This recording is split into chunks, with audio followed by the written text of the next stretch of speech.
All right, we recording?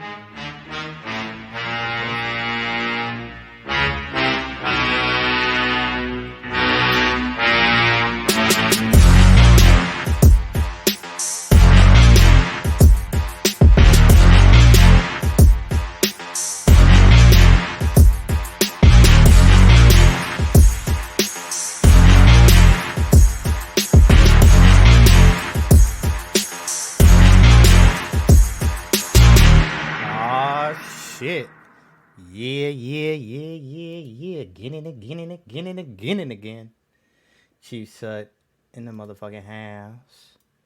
Back again with the origin story. If you bumped the last episode, good looks. You a real one. That shit was kind of tight. Talked about the MCU. That's gonna be a recurrent topic that I talk about, every so often.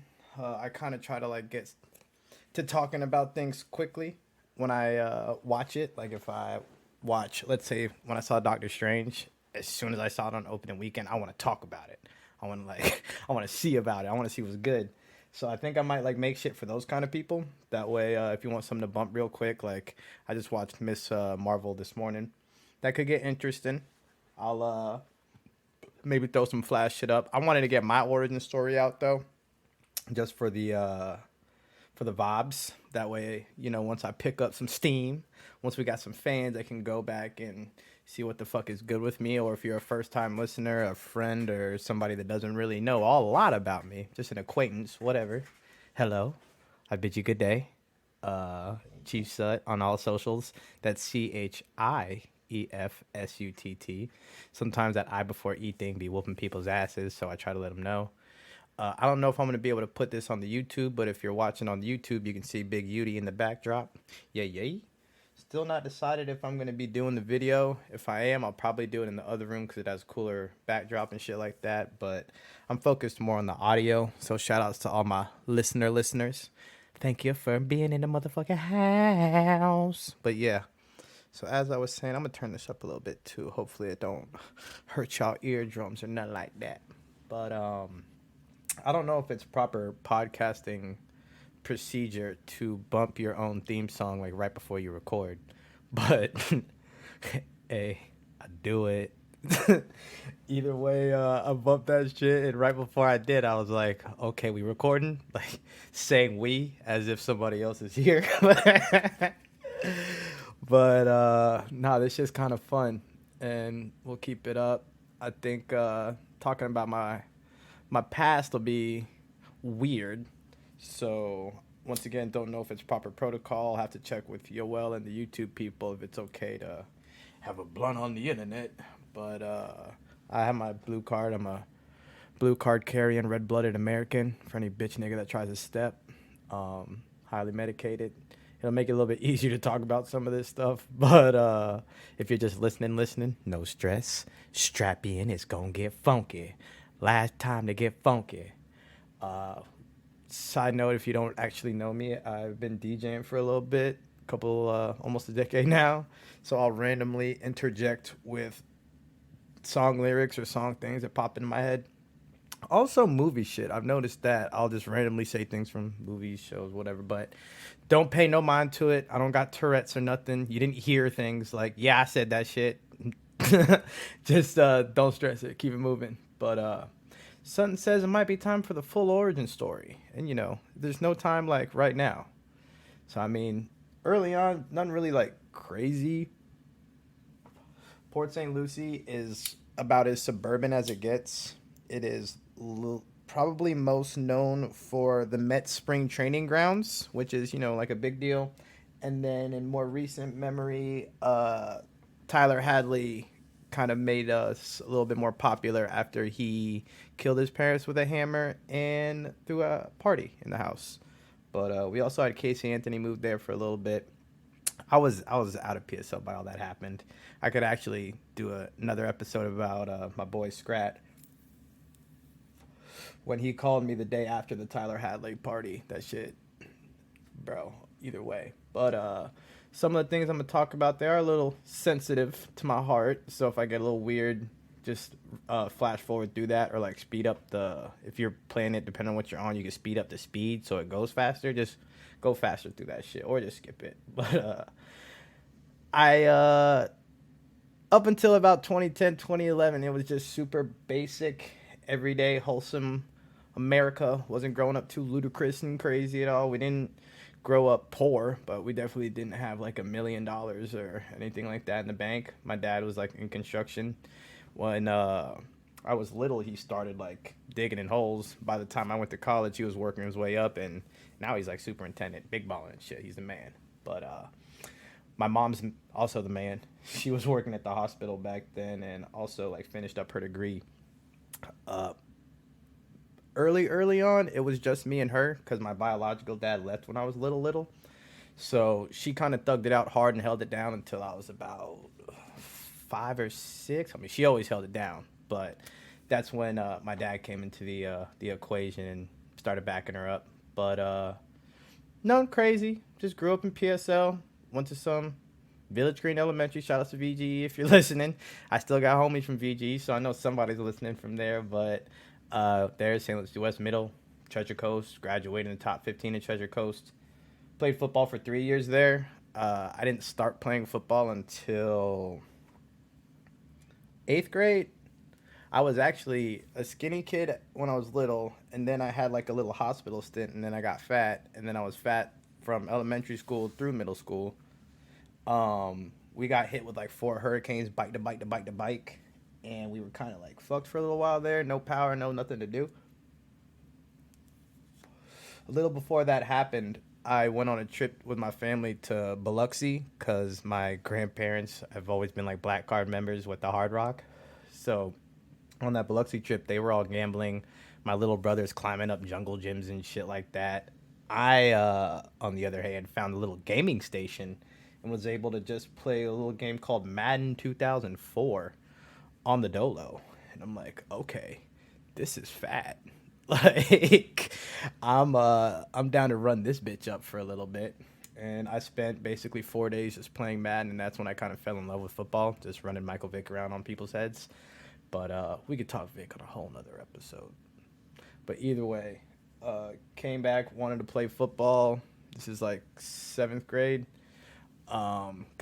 Finally got them to sign me up in 8th grade. Got my ass tore up pretty much every practice. Came back like hella bruised up on like every inch of my body. Like absolutely. Where I was crying in the car, not on the field. I wasn't about to let nobody see me crying outside, but like in the car, bitch, I was bruised up. My neck hurt. They had to put a neck roll on me because I was getting ran over so much. Shit was bad. But one thing my dad said, he's like, "Hey man, you didn't quit." And after a while, I lost weight. I started, getting my head up and starting to figure that out a little bit. The second year that I played, I had the option to play JV at Treasure Coast. But Treasure Coast, when I went, I was the first 4-year graduating class. So, like, the JV team and the varsity team was, like, figuring itself out, and everything was kind of sloppy. So I wasn't really in a huge rush to, like, do that. I was like, let me get another year of PSLAA. Hopefully I hit a growth spurt. And then once I hit, like, 6'1", 6'2", I'll, like, run through all these niggas. It ain't even gonna matter. But, did another year at PSLAA. Ran it up with the Falcons. Shout out to Seth Herrick and the motherfucking Haas. A bunch of other gangsters on that team. We had a squad. Angelo Camello was on that team. We was raw as fuck. Playing against Derrick Ross, playing against Swanee. Damn, Swanee was nasty on the Steelers with Bradley Jenner and all them. God damn, them boys was nice, good. But and my cousin Brittany played for them. She was holding it down for female empowerment way for 99.9% of these jits. But either way, played that last year in PSLA, and at that point I'm like, all right, I can play high school.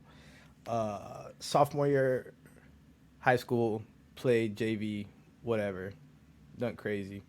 Got on varsity junior year, senior year was wild, buck wild. But like, it gets to a point where you realize you're not gonna make it to the NFL being 5'7", and when the guys on your team are running like 4.4s and like they're getting D1 offers, but they're also like 6'2", 6'3". We have the number 1 linebacker in the nation, so like, reality sets in. But it's cool. I had high grades, and like at this point, I'm getting attention from girls, so I'm like, I don't care. Like, I'm gonna go to college.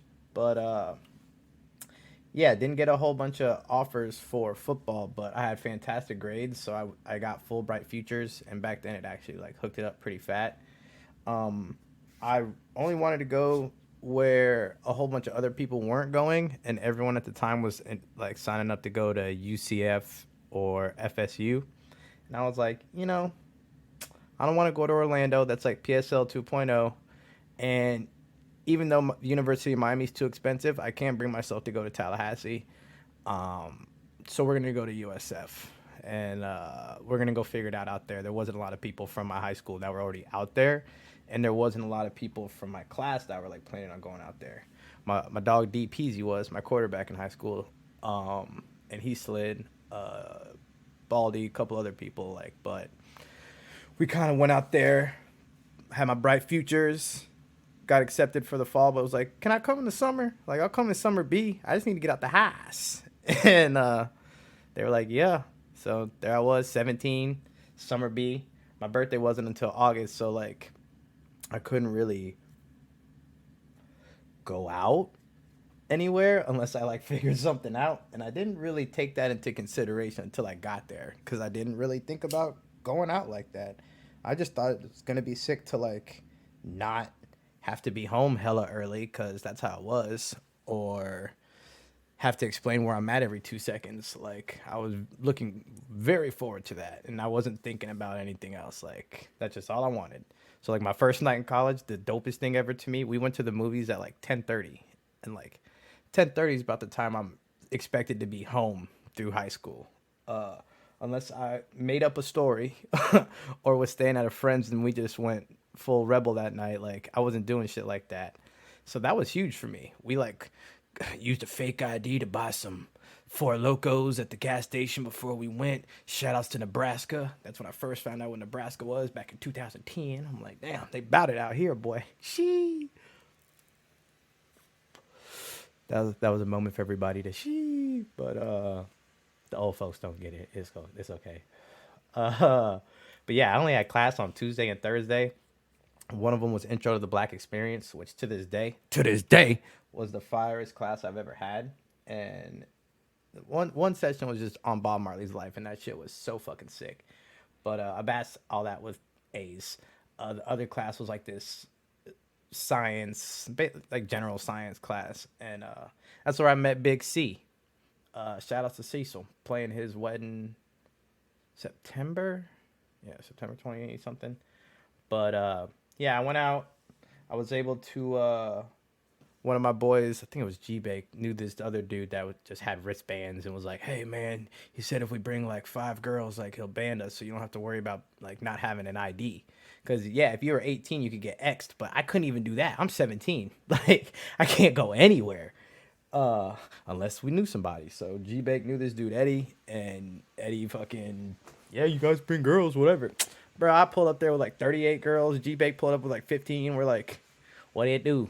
And he not only banded us, but like gave us like free drinks and shit. He's like, bro, if you guys are willing to promote for us, like that would be sick. I'm like, nigga, what is promoting? we just, you said we needed girls to like get in. Like I'm getting in. Like that's it. So he offered me like a promoting job, and I just took off with that shit. I was like getting after it, and it was pretty easy to just walk around my dorm and just like tell girls to go places because nobody knew what the fuck to do and nobody knew what was going on. They just wanted to like do stuff. So find stuff to do. That's pretty cool, and see if people want to go. And like that was pretty much it. I only had class 6 hours. Well, two, yeah, 12 hours a week. So not stressing shit. But got back into the fall. I had more classes, regular class load, but I was still gonna like do the promo stuff just cause like it was cool and free money, even though I was 18. And we had me and like the group that I linked up with that summer B. It was like that's where I first met Valdez, Diz. Didn't meet Keezy until the fall. Met Bell then. Met a bunch of the homies like in that summer, and we went to all the fraternity parties because there was free alcohol and older bitches, but we did not plan on rushing fraternities because it was like yeah, this is cool and all, but like I'm not trying to like do all that. Don't even really know what all that is, but not feeling it. So coming back into the fall, wasn't really trying to do that. I was focused more on like just getting my grades, ripping it with the boys, because now at this point, me and all the boys are like crushing it. And girls thought we played on like the football team and shit like that. We're all like short except for Big C and Smitty. Like, shit, Smitty was short too. Whatever. But either way, fall grades were fine. But I did end up rushing. Nick Bennett caught me doing my laundry at JP.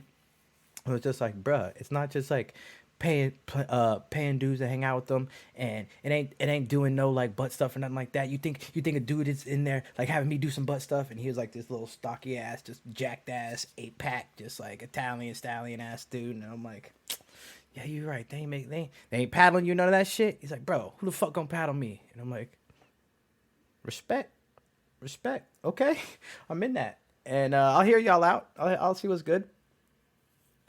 So I started going to the Rush events, and what I didn't take into consideration when I was going by in the summer and shit like that was the networking opportunities and how all these guys were able to get like actual jobs after work. They had ties all over the country to all over the crazy stuff they wanted to do. And when I'm sitting there thinking about promoting, all that's going off in my head is like networking. Oh shit!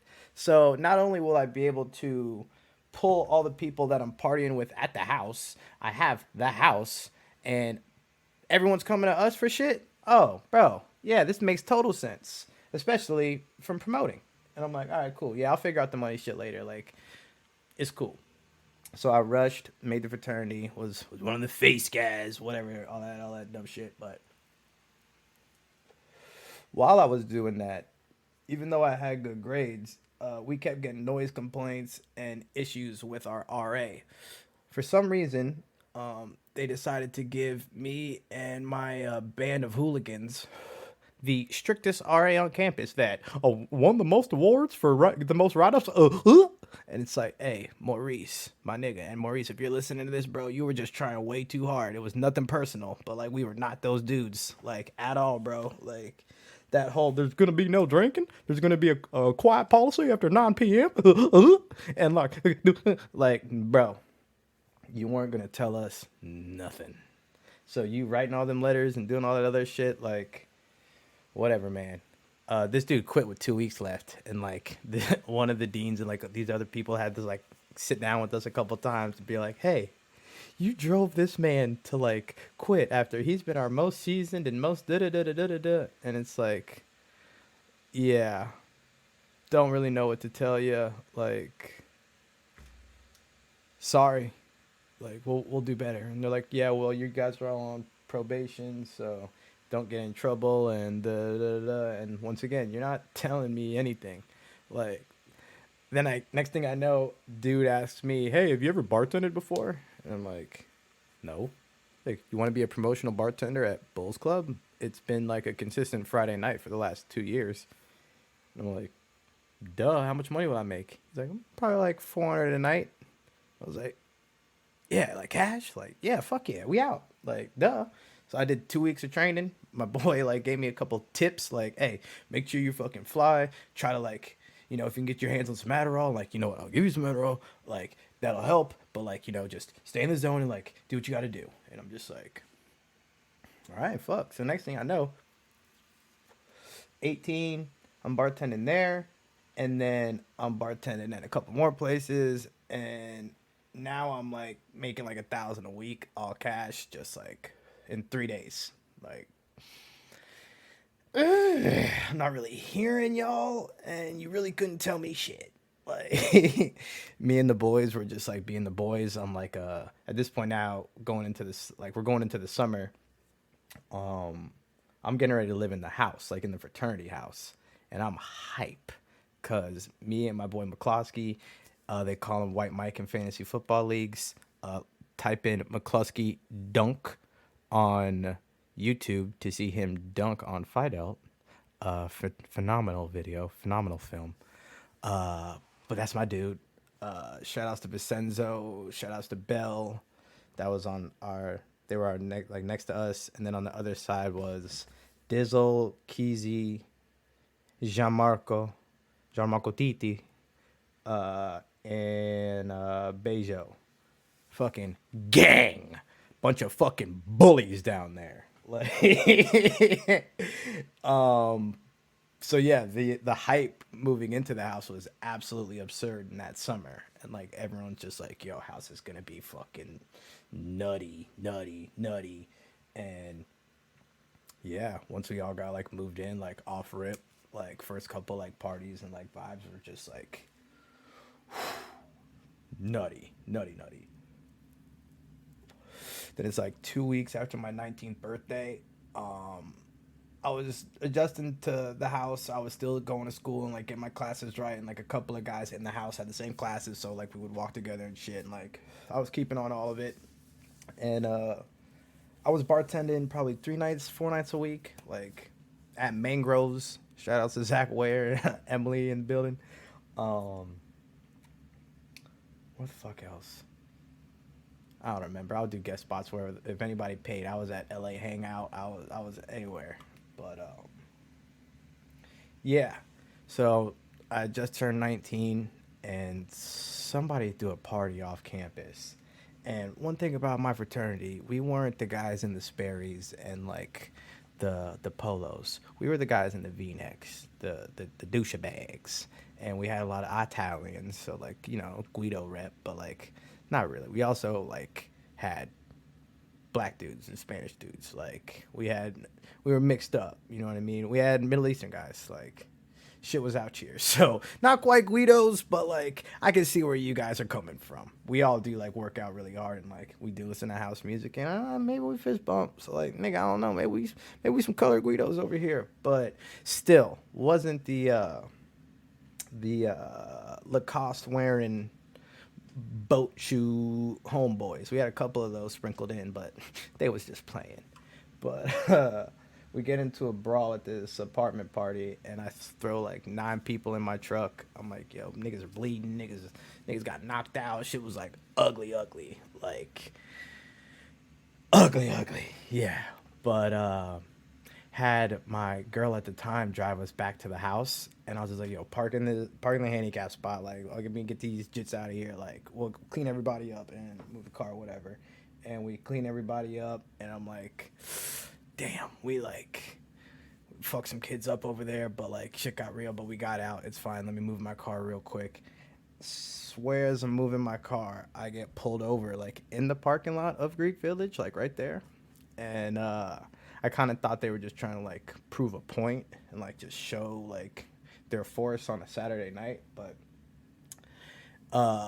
they're like, "Have you been drinking?" I'm like, "Yeah, but I just was moving my car from right there. I haven't been like driving or around or anything like that. We were just at a party."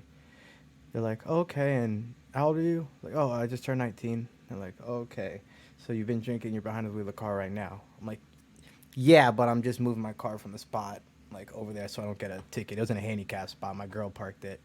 They're like, "Yeah, well, we're gonna need you to get out of the car." So I'm like, "All right." They're doing the sobriety test. They got the lights on me. I'm literally no shirt, basketball shorts and slides, like absolutely chilling. Like no harm, no foul. I cleaned everybody up. Like we're doing okay in the house. And once again, I thought they were just trying to prove a point, and I just answered every question wrong, like as fuck. But I didn't know that at the time. And yeah, they were training a chick. They got the camera on me. They're doing the whole number. I'm like, damn. Now I got people watching me out of the fraternity house and sorority houses, and like bitches crying out. "Oh, shut up!" I'm just like, hey, shut up. It's not that serious. And I'll be goddamned if these niggas didn't take me to jail and charge me with a DUI. And I'm like, bro, I've never been in trouble. Like I've never been arrested. I never been like anything. I'm like, damn, I had like good grades in school. I was like involved at the yearbook. Like this is some bullshit. But I was just kind of numb to it, and it was all because I didn't turn the lights on when I like pulled out of the spot, and then they just were sitting there, just literally waiting to fuck people up. USF was notorious for that, but once again, at the time, just wasn't even worried about that. I was just like, damn, let me just move that. But since I had gotten the probation from the big homie Maurice, and this occurred on campus. Now I'm suspended from school.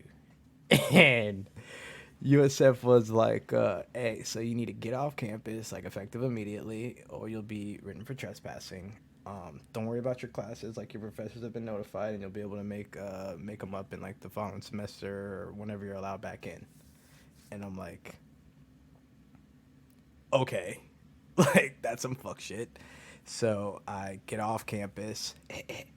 Didn't actually get off campus. I just hid around the house and other places, but ducked around and slid around for a while, and then eventually, after the semester ends, go home. I have a pretty ugly like falling out with my family, it's whatever, and coming to find out, the school hits me with like no shows for all those classes, and I fail all the finals and tank my grades.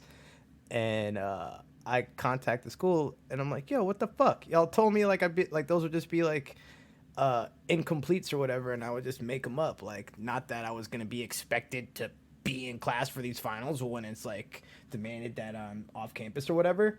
And they're like, "Oh well, yeah, no, that's not what we told you. We told you like to contact your professors and da da da." And I'm like, "Y'all just set me up for the goddamn okey doke." But whatever. So now I'm sitting here, can't go to school. Gotta figure out this DUI shit and DUI school and probation and all that and community service. Plus getting to and from work without the ability to drive. And I wasn't one of those people that like my license is suspended, I'm gonna drive. I was terrified and am terrified of jail. I'm not trying to go back to that shit. Like, fuck that. So I struggled, but I did all the right things. I had to get crafty. Like Bulls Club, I started riding with this other girl that was working there. Like, she's the fucking man. Like, hooked it up. Shout outs to Ariel in the building. But I had to just figure it out a lot, and like there was no Uber at the time, so like I'm throwing the homies like bread to like take me to my PO and do all my stuff in my community service. Luckily, I say that in quotations, one of my boys, Petey, the most interesting man in the world, I'll dedicate an entire episode to him. Um, Unfortunately, also had a DUI and had to do all the same shit as me, but he was able to get a hardship and still drive. So for the last little bit of it, at least me and him did our community service together and like bumped house. And this dude lived with me for 2 weeks, like before McCluskey moved into the house. This guy moved in and was like, "Hey man, do you mind if I bring some speakers and some stuff from home that like I kind of want to just get out of the house and bring to a good home?" And I'm like, "Yeah, man, for sure." This man brings an entire like desktop PC setup with like 3 monitors and a bunch of like fat speakers, like 3 like highs and a sub. And I'm like, "Damn, bro." He's like, "Yeah, I call it the house machine." And, this man would bump like house music as we went to bed and shit like that, and was just consistently putting me on house and shit like that. Just like, that's when I first got into it. He's like, "You ever heard of Carl Cox?" I'm like, "No, sir." He's like, "Oh man, you gotta hear it. You gotta hear. I'm gonna show you a couple things. I'm gonna put you on. I'm gonna put you on game. All right." Like, "Petey, bro, put me on whatever you want, dude. Like, you're the fucking man." Like, and he did. So had him backing me up for the last little part of the DUI shit. We were backing each other up, getting it done, and it sucked ass, but I grinded through it. My family wasn't like throwing me a bunch of money to like get shit done. If I was ever like 50 short or whatever short, they backed me up. But like nobody can afford to like pay for all my shit. Like, they got their own shit, and like this is like coming off the recession a couple years, but like people are just now getting it back right and everything like that. So next thing I know, it's been like 2 3 years. I was refusing to move home. I was like, I'm gonna figure it out in Tampa, and I'm just gonna stay here promoting it. I got through the first year of that probation, 11 months, and then I like missed a court date. I think it was early in the morning, and I was like, "Oh shit!" I slept in and got there after they called my name. So they told me to like stay there and wait until the end of the day. So I waited until the end of the day, and they never called my name again, like the second time like they were supposed to. So I went to the front desk and was like, "Yo, I missed my name at first. They told me to wait all day. I did. Um, what's up? Like, is there gonna be like a warrant for like a?" Everyone was scaring me in the courthouse the whole day. Like, "Oh man, you better make sure they call you, because if you don't, you're gonna get a failure to appear, and they're gonna put a warrant out for you." And I'm like, "I'm here. I'm here. They don't need to put a warrant out for me. I'm here." And after waiting all day and just stewing in my own fear, I eventually get the front desk people to tell me, "Oh, nah, it's cool. Like, we'll fill out this form, whatever, and like we'll set you a new date." They set me a new date for the November 17th, and I'm like, "Okay, cool." It was 17th or 18th, something like that. And I'm like, "All right, well, I guess that's all I can do. Do I like come back tomorrow for another court date?" And they're like, "Nope, like the 17th, and that's when you have your appearance. Just like if you have any other issues, just like email the clerk of court, or like you can come back in." I'm like, "All right, cool." Yeah, I gotta hit this one hard for this shit, cause like the DUI sucked, but like the next morning it was, I want to say like 7:15, maybe 7:30. Um, Not with the same girl I was with before, but now I'm with the girl that I had like the longest relationship I was ever with. And this is probably, if it's November, we got together in like the summer. So a few months into it, like not mega serious, but she's staying over a lot, and she's staying over, and we get this heavy ass knock on the door, and I'm like, "Oh fuck!" Like, let me go see what's up with that. It is two cops, flashlight, throw it right on me, and I'm like, boxers, no shirt. And they're like, "Yeah, Brandon Sutton." I'm like, "Yes." They're like, "Yeah, can you put some clothes on? We have some questions for you." I'm like, "Yeah, yeah, no worries." And I go in, throw some clothes on. I tell her, I'm like, "Yeah, they just said they have some questions for me." I walk out and they just what at cuff my puss ass, and I'm like, "Damn, bro." They're like, "Yeah, there's a warrant out for you. Sorry." And I'm like, "Fuck do you mean there's a warrant out for me? I just dealt with this yesterday. I waited there all day and they told me I was fine. And like, I have a date on the 17th." And they're like, well, get fucked." And I'm like, "Bro, what?" Like, couldn't out scheme that. Like, there's no, what was I gonna dodge the cops for a little while? Like, that was fucked up. So like, before they took me away, I like asked them like, "Yo, can you at least like go get her so I can like send a message to my people?" Like, you guys are just dragging me out on, before the fucking chickens call. Like, the fuck is this? So I tell her like, "Hey, call my mom, call like them, and like let the boys know this is some bullshit. Like, but I'm fine. Like, I'll be good." Um, but yeah, long story short, I did fucking 17 days in that bitch. I was at Falkenberg. It's in Tampa. Um, Orient Road was under construction, so they were like housing everybody over there. But yeah, they hit me with the warrant, hit me with the failure to appear. That's a violation of my probation. So they held me until my next court date, which was that date that I scheduled for myself the day before, the 17th. And like, the judge hits me with that, like in the little video court, and I'm just like, "Bruh." So I'm just here. Like, I get out, call my mom, tell them that, and they're like, "Yeah, we heard. Da, da, da, da, da. You're gonna be okay. We're putting money in your commissary. Like, this is not right." But I'm like, "Is what it is." Like, there is like a dude in the red jumpsuit, like violent, like that's also just like staring and around me. So I'm like, "Damn, this could be like kind of ass." But they're telling me I'm not gonna be like around too many of those people, and you know, I'll be around other people that are gonna be in and out. I'm not gonna be there with like hardcore people unless like I act a fool. Then I get thrown in with them, and I'm like, I'm smart, and I'm smart with people, so I can figure this out. So first thing I do is mind my fucking business. I don't mind reading. I used to read a lot as a kid, so I'm like, I'm gonna read and like pass the time doing that. So I grab a bunch of books. I read the John Calipari book, like about his like early coaching and shit like that. That was pretty cool. Read a couple other things, and I'm like,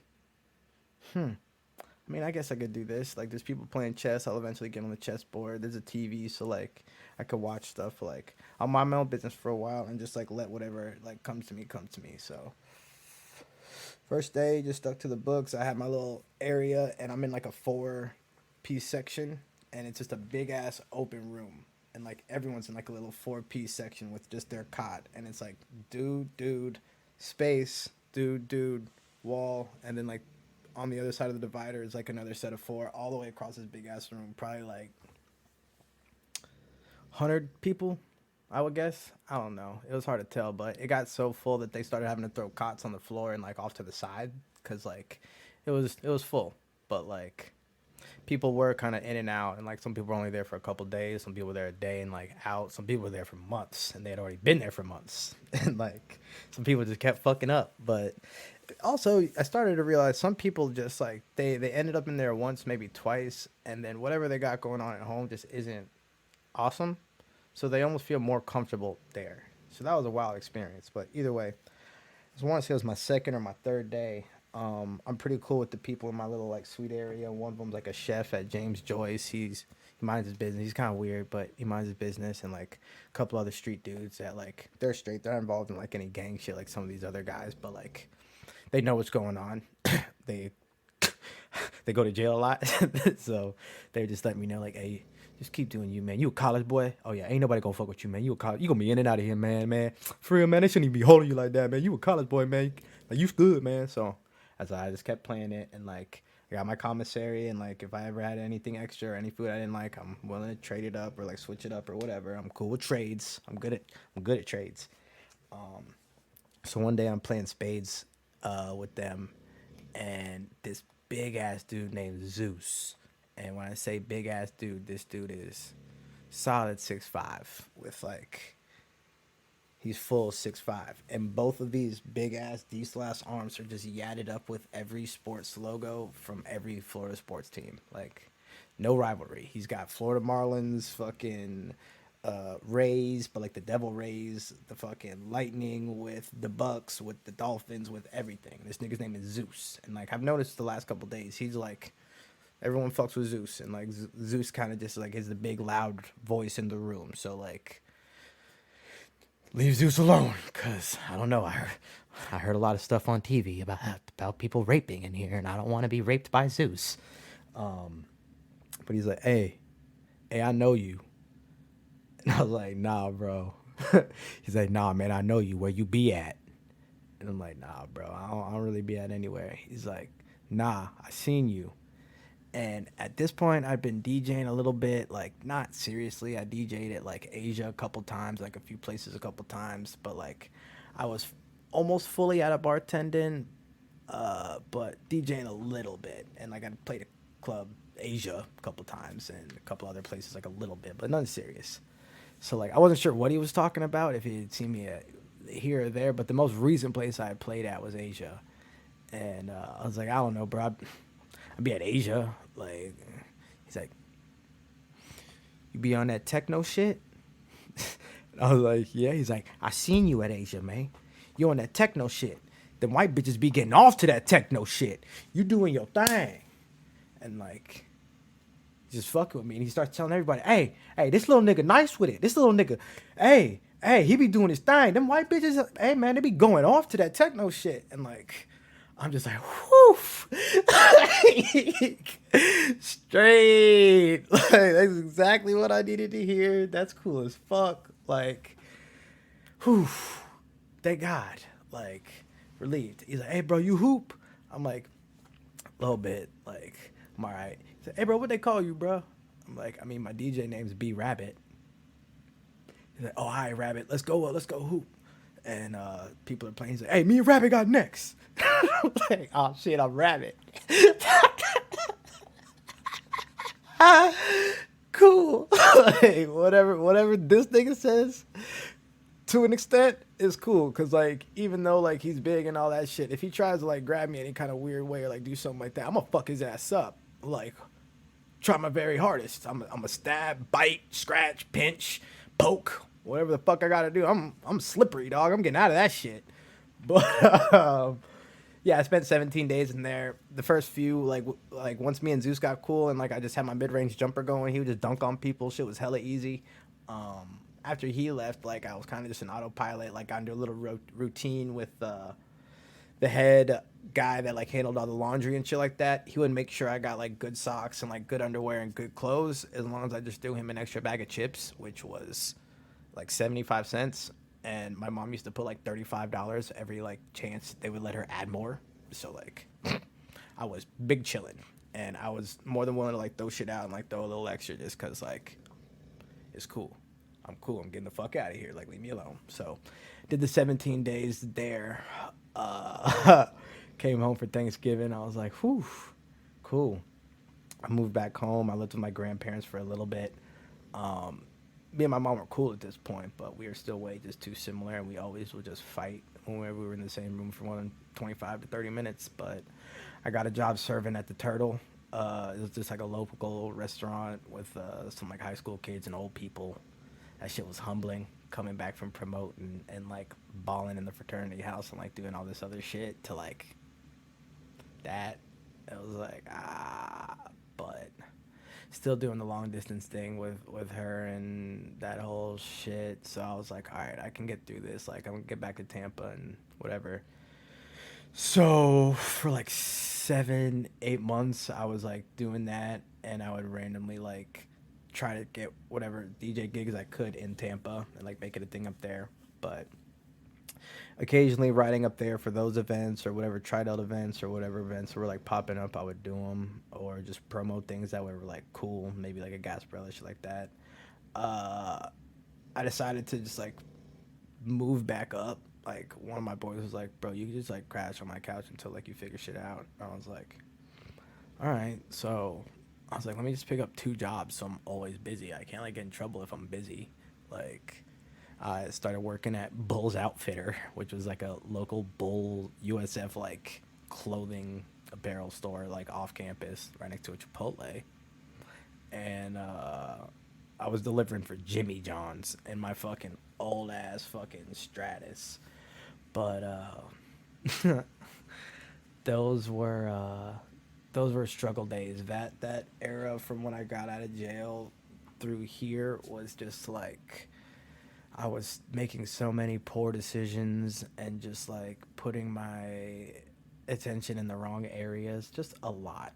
But after a while, I was getting tired of the 2 job thing, pretty much because of the delivery aspect of Jimmy John's and how my car was kind of old and beat. I was driving like a 98 Stratus with like some sus air, so it wasn't fun. And my car broke down twice while I was delivering, and I was like, you know what? I'm done with this shit. I'll bring y'all signs back later. Like I'm finishing this delivery and I'm going home. And I hit up my boy Thebes and was like, "Hey, dog, let me come like work for y'all." Cause him and Kinkler and a bunch of my other boys were working for this company called Vivint, and they all went from broke to ballin'. And I was like, I don't know if I need to like ball like y'all, but I at least need to like make a fucking life change and get some fucking discipline. Cause, man, I'm tired of this stuff. And he always looked out for me when I was really at my lowest, and he was one of the few people that never really gave up on me. So it was pretty cool to watch him turn his life around in a year, like just carrying out a door to door alarm sales job. And I'm like, all right, if Thieves can do it, like I can do it. Kinkler did it. Diz did it. A bunch of dudes did it. Like, yeah. So I dove really into that shit heavy. I got into all the training heavy. I did whatever any of them told me, like heavy, like to the heaviest extent. And okay, cool. I'm getting a couple texts right now. Um, but either way, I think shit. See, that's why you can't. That's why your phone's a distraction. I just had all these text messages. They weren't anything. My mom's sending me dog TikToks. Some of the homies are like giving feedback on the Dolphins podcast, but they're talking shit. I'm gonna send this to Alvy right now because he's the fucking man. Um, but yeah, I'll probably chop a little bit of this out, maybe not, but we'll see. Um, Either way, with Vivint, everybody like started balling out, and I was like, all right, cool. Well, the company itself, like, they leave for 4 to 5 months at a time, and they house you where you go. Like, you live in an apartment with other guys that are working there, but they like sign for the apartment and front the rent. You just have to like work and sell. And I'm like, deal. Like, I'll fucking sell my ass off. And once you hit 60 sales, you get like the money that they take from you weekly for rent back. And I'm like, okay. It was commission only in door to door sales, but I'm like, fuck it. It's better than working at fucking Jimmy John's and Bull's Outfitter. Plus, since it's door to door and somebody else drives, I get dropped off. So I'm just along for the damn ride.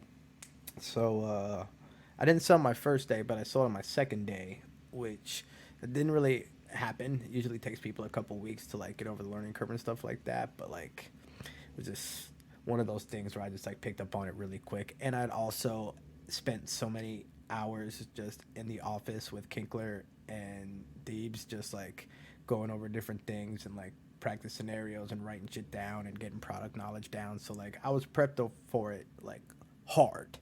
So it wasn't all just like, oh, I just really wanted it. Like, I did, but I also was very prepared. But I quit both those other jobs like on the spot. Like, as soon as I sold that second day, it was about 3 weeks that I was like training and shit like that and doing all three. But yeah, I said fuck y'all. Having to work at a high paced level outdoors, I was meeting new people. I was getting to play with puppies. Whenever there was nice people, they fed me and shit. It was just staying positive and smiling and making money and shit. I was like, bro, this is great. I can just do this. I was sold as fuck, especially being 20. I'm like, yeah, this is way better. Like, well, how old was I? It was like 2013. So, shit, how old was I? I don't feel like doing it in my head. That last Bob just fucked me up. Yeah, I was 21. So, yeah. Why not just add one to it? I'm fucking stupid, dude. I need to drink some booch. Publix, if you're watching this or listening to this, or anybody from Publix, shout out to Greenwise Booch. This pineapple spirulina is so fire, dude. But yeah. So it was from end of April till August. It was knocking door to door Monday through Saturday. There was a meeting every day at 12 that we got on the doors till after dark, excuse me. And then on Saturdays, the meeting was at 9 because, everyone's home on Saturdays and major holidays. So we would meet at 9 and get on the doors pretty early and still be out there till dark, because after dark, you start to look weird, like knocking on people's doors and shit like that. Including the people I recorded, I generated Vivint an estimated 514,000. I finished the year with a 90.4 satisfaction rating. I don't know where I got that number from. 95% of my sales, including additional service, which at the time was like a rare thing. Most people were just selling like straight up alarms, just because old traditional alarm systems used a phone line and they could be cut, and the Vivint ones were like cellular based, so they couldn't be cut, whatever. People at that time were just selling on that. I was selling on the automation, the cool shit. And 90.4 satisfaction rating was the percentage of the people that kept it.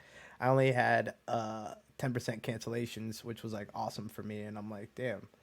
But yeah, I was trying to keep 100% full home and all these other crazy stats. Like, shit was crazy, but I pushed through it really hard and it was fun. That was in Connecticut. We lived in Hamden, Connecticut, for anybody that knows the area. We worked all over the place. I wasn't the biggest fan of Connecticut. I had like old ladies calling the cops on me randomly and shit, but it was whatever. I thugged it out. It was fun working for Vivint. They did help me get some discipline and like get leveled out, and I was back reading. I was back exercising and like living on a routine again. So I'm thankful for the experience off rip, but I also wanted to get back into like DJing and other stuff like that. But then I lost my grandfather in December of 2014. Pops, for anybody that knows or have ever heard me talk about Pops or say Pops, he was the OG. This was the man that taught me about Jimmy Buffett and so many more of life's gifts, I guess. But he helped to raise me for the first few years of my life, and then he always backed me up forever. But the first few years, he was literally driving me to like preschool and shit, and like picking me up and driving me to elementary school, backing me up like before my brother was born for my mom and my dad and shit like that. But even when I was getting like stupid and fucking up, he never really gave up on me either. And is hands down the most unorthodox and most versatile person that's ever lived. I can do 10 episodes on Pops and like him running the flea market and he's the fucking man. But he showed me the value of always looking out for people and trying your hardest to help them. If you can do that, you can kind of do anything. Just help. Even if you don't really get anything out of it, it's whatever. Just like do what you got to do. I'm pit staying hard. What? Damn. I had to turn the fan off because of the background noise, but whatever. But yeah, he was the fucking man. He never really understood what my mixes were, especially the back then. I was making a lot of like dirty Dutch mixes and electro and progressive house, but he always be like, "Yeah, these are dope." But he loved them. He wanted me to just stick with that. He wanted me to start a band or a DJ band called the Condoms, and just advertise to the condom companies for sponsorships and just go on tour to colleges, like telling people to like have safe sex. That was the big scheme. Either that or have me, Hutch, the boys throw on suits, go down to the Hard Rock and pick up cougars, because older ladies will put you in nice cars and feed you good food and put you in good clothes, um, just because they can. That's what I'd be doing. But I'd completely dropped DJing for Vivint and just went all the way in on that. But when he passed, I was pretty messed up, and I was sitting. It was like what, Big Lots on a Blitz trip. Blitz trip was like a 1 week simulated version of the summer. We did it in Orlando, and we were in the hood of Orlando, terrible fucking neighborhood. And I was sitting behind a Big Lots out there, and I was like, bro, if Pops was here, he would not want me to be. I would call him right now, like going through the bullshit I'm going through, and he would be like, "Man, you could hang it up." And I just kind of started scrolling through my phone, and one of my boys posted a job opening at Anytime Fitness, and I'm like, I could do that. I live in Tampa again. I have a house. I pay rent with a couple of the other homies. Like, I can pick up a job in Tampa and figure it out. And I hit up Thebes. I wrote this long ass letter, which actually this kind of stemmed from. He read it and was like, "All right, cool. Like, you can do the Anytime Fitness thing and pick up the DJ and stuff." And I was like, "Yeah, I don't want to. I don't want to pick up and leave again. Like, if I can help it, I'd rather be like closer to memes, like my grandma and like the rest of everybody else for like a little bit." So I got the job at Anytime like a week after I left Vivint, and I fell in love with that one too. I could still do sales and like be positive and smile and all that other stuff, but I'm also being social, and it was kind of like promoting. They wanted me to make the flyers and like the front desk stuff and try to be creative with the parties. They let me DJ any of the events and stuff. Let me DJ any of the events and stuff like that that they had. When I started, I was told I was making $9 an hour, which back in those days, I was only paying $4.25 for rent. So I wasn't that serious. I had that. I was promoting a little bit and shit, so I was cool. I got commissions on every membership sold, and I was selling a lot of memberships, but I was working at that one, and then I started working at the Dale Mabry location because it was close to my house. But now I'm doing like just under 40 hours, so they wouldn't pay me full time, and I'm covering data and front desk stuff at two different facilities. I finally look at my paycheck and I noticed I'm not making $9 an hour. I'm only making 8, and I was like, "Yo, what the fuck?" And I bring it up to the owner and everybody else, and they're kind of like, "Well, excuse me, what's up with this?" And they're like, "Well, after your 90-day review, we'll review it and talk about it, and we'll see what we can do." And I'm like, "Okay, well, I feel like when that happens, you should at least bring it to what it should be. if not an extra dollar or two more. I'm cleaning up shit at 2 different gyms, bro. And I'm working front desk, all the complaints and chasing people down that are late on their stuff. So like, and inputting information and logging old information that the other people just didn't want to do, that's just been sitting here piling up. Like, come on. So my 90-day evaluation went very well. My manager recognized me for all the hard work and effort I put in and how patient I was. And she was like, all right, I'm going to hook you up. And she, I guess, tried to check it off with the owner. The owner rebutted with a different number. And then I checked my paycheck, and they gave me a 50-cent raise. So now I'm making $8.50. And I was like,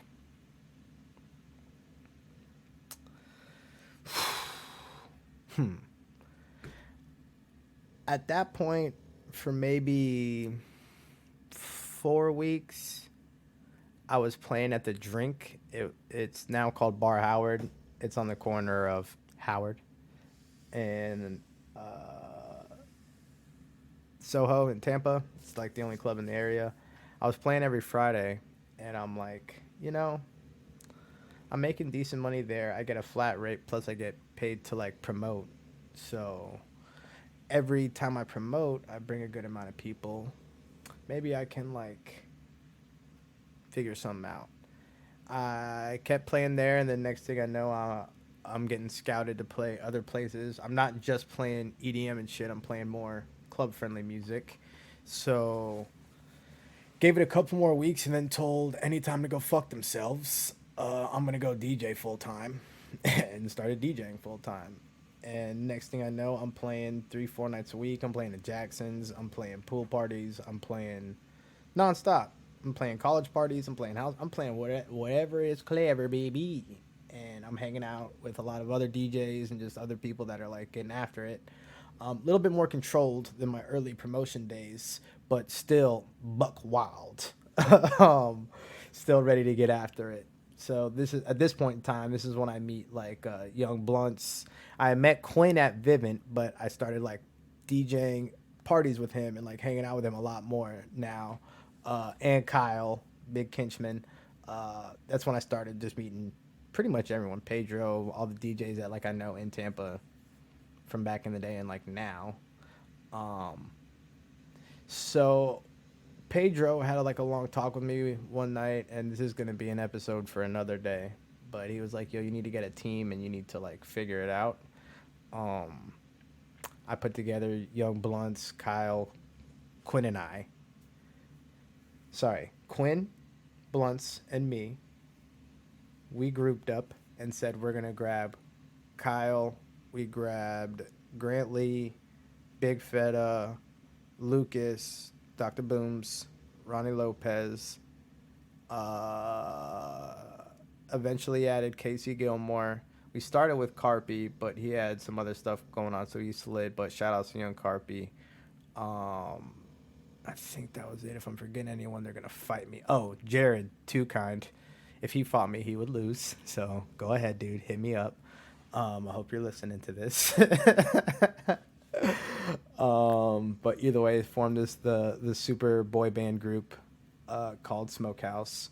Within a few months, we owned residencies in every major club in Tampa, Fort Myers. We had some in Orlando. We started throwing an annual puppy picnic, which was literally a fundraiser for like foster dogs and shit like that. I rescued the bonehead snoring in the background right now, and like became a big time like advocate for rescuing dogs. He was like a couple minutes away from euthanization before my friend saved him. But another episode of the pod. After a while with Smokehouse, I had way too many gigs to handle, so I was like dishing them out to all the homies, and everybody was eating. It was chilling. From an outsider's point of view, like we were an absolute powerhouse that was just playing everywhere and crushing it. But we weren't doing anything right besides that. Like there was no like financial plan. Yeah, I had like a bank account and an LLC, but that wasn't that hard. Like we weren't doing, actually I'll say it like this, I wasn't doing accounting or any of that other shit. I was just like trying to make sure everybody was at gigs and stuff like that. Then I started slacking on getting guys at the proper gigs, and I was placing people at things that I thought that they could do and then they couldn't do them. I was trying to book shows that like I thought we could pull off and we couldn't pull them off. Like sometimes I had to cancel out of shit. So it started getting ugly. After a while, I was like, you know what? I'm going to put this down and let everybody else like try to figure this out. So yeah, I went back to Vivint that year. I went to Houston. We lived like kind of like the Galleria area. Shout outs to Houston summer 27 what was it 2017. Gang gang. That shit was fucking hot. I'll go over all the different summers and like heavy ass shit, but did another summer there, did pretty well. Went to Baltimore after that, had my best summer, qualified for assistant manager. Was really excited to like level up and hit management. Was like still DJing on the side and like taking gigs when I could, but Vivint was the main focus. Then I went to North Carolina, which was mad racist, and tore my ass up. And a lot of it was in my head, but a lot of it wasn't either. And it just wasn't handled properly. I was also done with that, and my head was just in a different place. So I was ready to get out of that, and left Vivint after that. That's like 2019. So I was like, okay, I'm in a good place. I got 10 years of DJing experience, so getting DJ work's not hard. I got like a few years of sales experience now, so getting a job's not hard. Let me just chill back in PSL for a little bit. So I chilled with Memes, and at Mimi's house, she has her actual house, and then there's like a back. This man's just laying on his back. There's like a back grandmother, what was it, a stepmother's suite or something like that. It's like a little 1 bedroom efficiency thing that I would stay in with the big beauty booty over there, and stayed there 2019 August up until about January 2020. I got a job setting appointments with SunPro. It's like a solar company, and was like, fuck it, I'll do that during the day, pick up DJ work on the weekends, like easy work. I was there 2 weeks before my boy Italo hits me up saying, hey, I'm opening a club called Tangra. You can help me DJ it. I'm like, yeah, nigga, I'm in that bitch. Like, it had been open a few weeks, and like I'd seen a little bit of it. They had a fat rooftop, so now I'm a resident there. It starts popping off hard, and like hard, like slammed every night. Sometimes I was playing 2 floors. Sometimes I had to cover for other DJs because the owner like just didn't like them, or like they would like tank the crowd. And sometimes like they would book random people that would tank the crowd, but that's another episode. Either way, I was playing a lot and getting paid. I'm picking up residencies at other places and like playing other parties as well. So I leave SunPro. I'm back to full-time DJing. I meet this dude named Paul Gigante who was getting ready to put me on schools. He ran a lot of the photography for a lot of the schools, like how you get your yearbook photos and what have you, and you go to the place and then you do your senior photos, all that. He has contracts with all the schools to not only do all that stuff, but to do all the senior proms, mother-son dances for the middle schools, elementary schools, all the send-offs, all the different. Anytime that any of these schools want to have a celebration with music, like he's contracted to do it. So sometimes he needed extra hands. So for the first few months, I was like just calling the schools to see what dates they had set and like doing all that stuff like that. This is February going into March 2020. The Rona hits. So no skis, no dances. DJ shit completely shuts down. Like I tried to like hold strong for a few months. Wasn't working. I started trying to Twitch stream. I'm like, yeah, let me get this going. Got it figured out, but like not profitable or like can do it as a day job or as a living. Like didn't have the equipment, didn't have the setup, just didn't have anything. Was trying, but like just didn't have anything going for me. For the last couple of years, like I was running Smokehouse off of Jared's desktop computer, and I didn't have any computer of my own. Most of the gigs that I was playing required me to play on CDJs, so I just kept everything on record box on flash drives, which I would just do on Jared's computer, and he got to have my music, which was all gas. Or if it was like a gig with a controller, Most of them I either played with the homie or Quinn would let me use his laptop. Or for a while I had like this older laptop, but it started like giving out. And once it gave out, like I don't know why I just didn't get another one. I had terrible credit, so I couldn't finance one. So like to get the one I wanted was gonna be hella expensive, and I was just terrible with money, so it wasn't happening. But either way, so I was still at this point during the COVID stuff, didn't really have a lot of my own equipment. I had a little bit, have a computer at least, but it's not very good, but it's better than nothing. And I'm getting by, but a few months into it, like I'm trying to Instacart and all this other stuff. Once again, car issues, older car just starts going on me, and it got dark. Had to move back home again, and eventually get a work from home job with this Medicare company after I got my insurance license and was working at this insurance place that was commission only, and it was fun, but I basically just learned that insurance was tough. Walk myself into Quote Wizard, which is Medicare insurance sales. Not commission only. It was work from home, but they had an office in Tampa, and eventually would want me to move up. And I'm like, bet I can do that shit. Like I'm all the way in there. Um, so yeah, I got pretty good at that pretty quick. I'm doing it from home. Started that in like April of 2021. So that time period from I moved back to PSL probably summer of 2020, end of summer, like right before fall. Um, was working at this place called I9. It's like youth flag football. I was like the site manager, so I would set up the field and do that whole number. Monitor the parents, all the Karens and shit like that. I would keep scores and send them back out to the boss man so he could fucking submit them for the website and shit. Like kind of an odd job, but it was only 7:30 to 2, maybe 3 on Saturday mornings. So for the time being, it was whatever. So I was doing that. I was DJing at a couple of places in Boca Raton. I'm out in Boca Raton, and I bumped that shit every time I pulled up because I'm about it.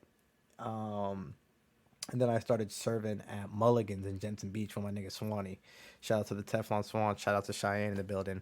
So doing that. Get into Quote Wizard, saying fuck this. I'm tired of the drive after the football, after the Mulligans, after all this other stuff. I finally found a remote job. They don't need me to have like this crazy ass computer and all this crazy other stuff, and like they'll provide it. Cool. Like I'm in there. So they provide the equipment, they get me started. I was fucking out. Comfy as a pig and shit, just fucking doing everything under the sun. I'm always on time. I ain't late. I come from Vivint discipline where if you aren't on time and early, like you don't get paid, nigga. You lose money. So you better get right. Um, yeah, so I bring that same energy to like jobs now, and it's awesome because I excel. But I was doing that at Quote Wizard. Eventually, it gets up to about my birthday. Finally, found a spot, save up enough money, like got myself right. I'm like, got me a little 1 bedroom. I'm moving in right during my birthday. That's sick. Like, let's get after it. Had a whole bunch of issues with this apartment, but I've appreciated it the whole time. A little 1 bedroom for just me and the big homie. Sometimes we're laying on the couch, like watching movies with the fucking surround sound. We got all this space after coming from like the efficiency and all these small places, and it's like, damn, bro, like we made it, dog. Like he just gives me that look, just like yeah. But yeah, I moved up, and I was kind of like flirting around with this little thang at work, but I couldn't tell what it was, or if she was just hella friendly, or what was going on, or if she had a man's, or like whatever. So I was like, whatever, bro. Focus on you, dog. Like we got to get this Cheddar Bay. You already know. But yeah, next thing I know, right now is what, June. I've left Quote Wizard. That sweet little thing that was flirting with me on Microsoft Teams ended up moving to Tampa 1 week before me. She lives 8 minutes away with traffic, and if I catch all the lights, and like we could not be happier together, and it's fucking awesome. We both work for like tech jobs that are on the West Coast, so they're like super friendly. We both like get salary and like have flexible hours, and like healthiest relationship I've ever been in. It's just awesome.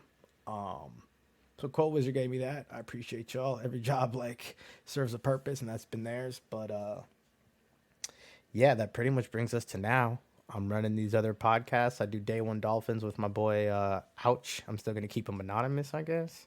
If you know who Zach Power is, like shout out to 772 in the building. Me and him do that. It's available wherever you get podcasts. And then the Smokehouse podcast is on the way.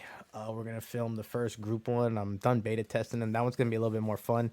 It's probably gonna be YouTube only to start. It's not gonna be on these because it's gonna be us like chilling, talking DJ shit, gaming, like all at the same time. So to try to put it on video only on all these podcasting networks is it like doubles, triples the cost to like get shit out, and I don't know how the production quality is on it yet. So I'm gonna start with just YouTube to see if people even like it before I start doing all that. And if people like it, I'll obviously like put it on like Spotify or wherever else will let me put video podcasts. But yeah, those two are on the way. I'm heavily enjoying this whole podcast thing. This time I flew through quite a long time. This one, shit, this is at an hour and 10 minutes. That's wild. The last one was 18 minutes. I feel like I summed you guys up pretty well on 29 years of this nigga pulled up during Hurricane Andrew. Ask about that if you ain't know. I showed up with Hurricane Andrew right when he made landfall. I made landfall. Been a problem ever since. Ask about me. No. But this was fun. If you enjoyed it, make sure you like, subscribe, put a little 5-star rating or some little comments. The Apple people and the Spotify people and all of them like that stuff. It's how you chart, and it's how other people can like find out what's going on. I think the next episode I'm going to do is going to be more tailored to DJ stuff, maybe some nightclub experiences. I might do some actual door-to-door stories. I've been vegan for 8 months or so now. Almost. Could talk about that. Well, could talk about that. Friends in random places. UD story. Pop stories. We could talk music. I could talk more MCU. I could talk DC. But we're going to talk all that shit. I'm going to talk all my shit because it's pretty light for me to set this up. I'm going to try setting up with the other backdrop and doing more video. But once again, thank you for pulling up. It's Chief Sut. You can catch me on all your Spotify, Apple Music, Podbean, Amazon. Pandora said it'll take a couple weeks, and Google said it'll take a couple weeks. So if you listen on those, I'm sorry. But I might throw this one up on the YouTube. If I don't, should I do YouTube? Let me know. And if I am on YouTube right now, let me know in the comments if you fuck with this. Or if I should just take my ugly ass off camera and save my CPU the headache and just stick to the audio only. But once again, Sutton says, have a good ass day and thank you for listening.